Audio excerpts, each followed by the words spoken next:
In this video, I'm going to show you how I am currently backtesting my strategy, which I've shown you in the previous video. And if you haven't seen it, I would recommend that you go back to watch the previous video. That way, this video can make a lot more sense to you.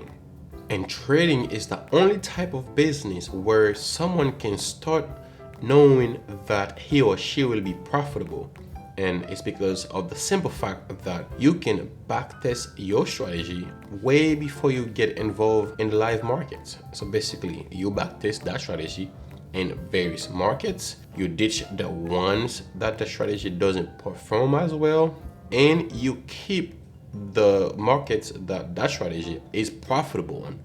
And when you put those markets where that strategy is profitable on, you create a portfolio, you have a much higher chance of being consistently profitable. Even though there are some other things that contribute to becoming a successful, consistently profitable trader, starting with your backtesting, having that solid data, you will know for sure if you're trading a losing strategy or a winning strategy. When backtesting, you must backtest only the trade setups that happens in the time window that you will be trading. For example, let's say you don't trade the London session, and when you start to backtest and you see your setup happens around 3 a.m. or 4 a.m. Eastern time. Now this is London session, you'll still be asleep. You don't want to record that particular trade or these trade setups that happens during that time, because you would not be trading around that time. So let's say if you only trade the New York session, when you start to do your backtesting, the important thing is to record the setups that happens during the New York session. Now I've got the chart open in front of me where I'm going to continue backtesting. Now let's get focus on the chart. That way we can see how many trade setups we can record in that example. All right, so I must explain to you what is going on over here on that chart. Based on the previous video where I explained the trade setup, where it happens, what I'll be looking for, and how I would be placing the trades. But over here, we will focus more on the things you need to record when you're backtesting. Since we do have a trade setup that present itself here, we're going to be placing the Fibonacci retracement. That way we can look for entry, stops, and target.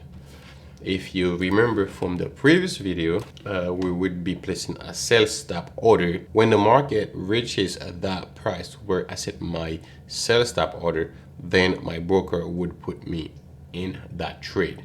So the lowest low was 0.7533. 1 pip below that would put us at 32, and our stop loss would go 5 pips above the highest high. Right now we've got a bearish example because that setup happens below the EMA. Highest high was 0.7592 plus 5 would be 97. So this is where we start drawing our Fibonacci retracement, and 50% retracement needs to be at 32. That way we can place our entry limit. Our entry would be here. Stop loss would go here, stop loss would go here, and then take profit would go here. Now for us to record that information, we'll shift to this Excel spreadsheet. This is where I backtest and journal my trades. We've got the trade data, order info, exit info, additional information. This is the results of every trade. The first thing that we will need to record is the entry date, is what day was it when the setup happens, at what time, what currency pair was it, what was the chart interval or the time frame, which trading system did you use, what type of entry, what was your stop loss. This one I keep it at 1 Ethereum, but I already know it's 5 pips. And what is your entry price? What was your stop loss? And what was your target? And in case you trade with multiple targets, you can have secondary target and tertiary targets. And for the exit information, you will need the close date, the close time, what was the close price. Now the close price has to do with either your stop loss price or the take profit price. And right now we've got an example where we've got this trade setup that took place on, you can see it over here, 10, 12, 16. So that's the first thing I need to record over here. So 10, 12, 16, and I know that setup always happen at 5 p.m. So I recorded 1700 hour. And what was my entry price? So the price where we'd be placing our sell stop order would be at the 50% retracement, which also would be the 1 pip below that lowest low. So that price is 0.7532. And we come over here, we put 0.7532. Now we will record our stop loss. What was our stop loss? Our stop loss was 0.7597. So this is what we put, 0.7597. Take profit is down here, 0.7468. So we come down here, 0.7468. Now once we have that, what we do, we move the chart bar by bar. In the next candle, this candle would put us in that trade. We keep moving the chart as if the market would be printing one new candlestick on the next day or on the new day. This next candle took us out with a loss because this one hit our stop loss order. What we have to do is check on what day it happened. So it was 10, 14, 16. We come down here, we put 10, 14, 16. What time? It's a bit difficult to know exactly what time it happened. To simplify things, what I did, I simply put 1700 hours, and our stop loss was 7.7597. Now what we're going to do, we're going to take a look at another example.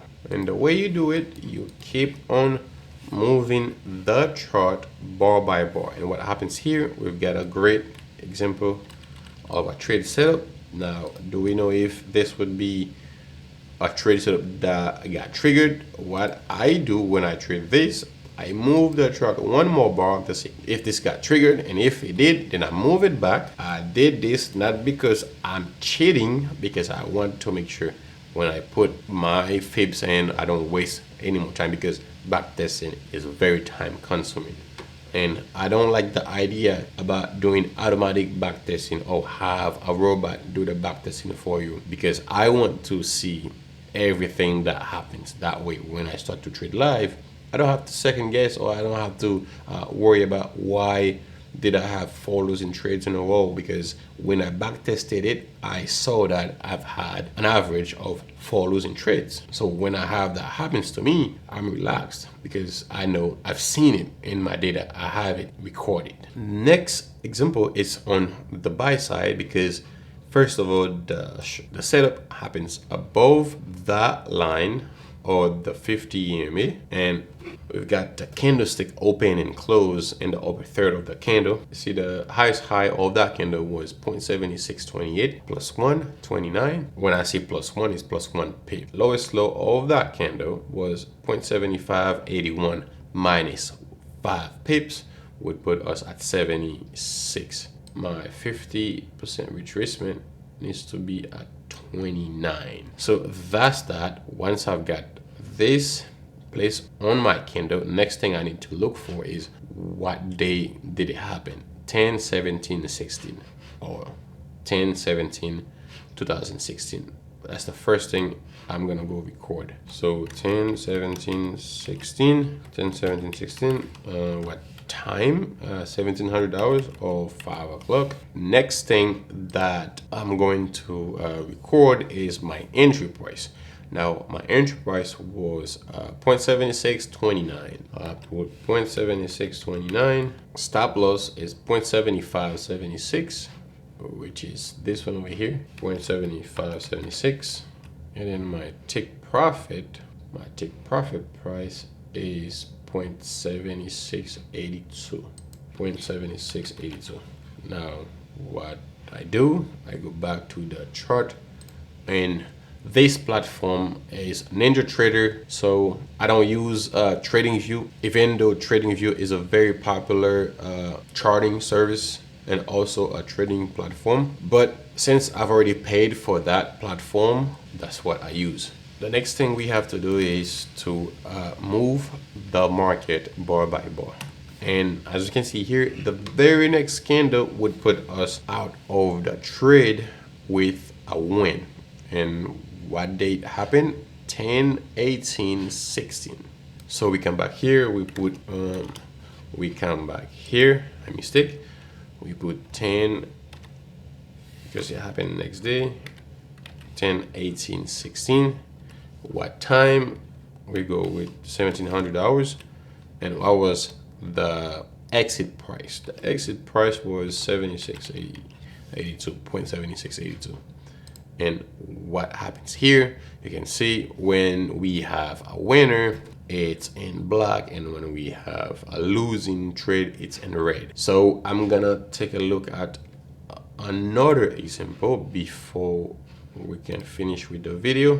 All I do is look for another trade setup. So over here, got another trade setup. We have the candle open and close in the upper third of the candle. That means it was above, well, it was above the 50% retracement. Same rules. Lowest low was 0.7612 and the highest high was 0.7678. So 1 pip above that would put us at 0.7679, and down here we have to go 5 pips below that. It will put us at 0.7607. 0.7607. This is where we start drawing our fib. And what we do here, 0.7679. So that's what we have here. And we have to look for what date it happened. 11/2/2016. What we do here, we go back, we record this 11/2/16, and the entry time was 1700 hours. Now we go look for the entry price. Now the entry price was 0.7679. 0.7679. The stop loss was 0.7607. 0.7607. Take profit was at 0.7750 even. 0.7750. Now we've got that. The next thing we have to do is to push the market bar by bar. Next candle would put us in the trade. Right now we would be in the trade.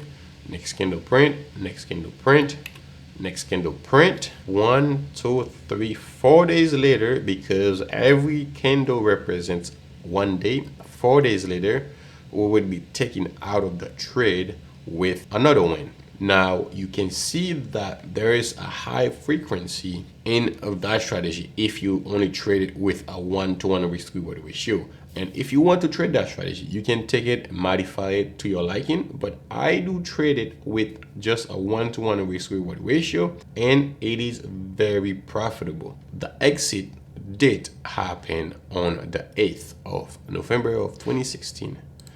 So what we do here, over here rather, put 11/8/16. I put 1700 hours again, and the exit price was 0.7750. This is exactly how I backtest my strategy, and that, my friend, is the video. And if you have found this video to be helpful, please be sure to like, comment what you have learned from that video, and as always, subscribe for more contents like this. Thanks for watching, and I will see you in the next video.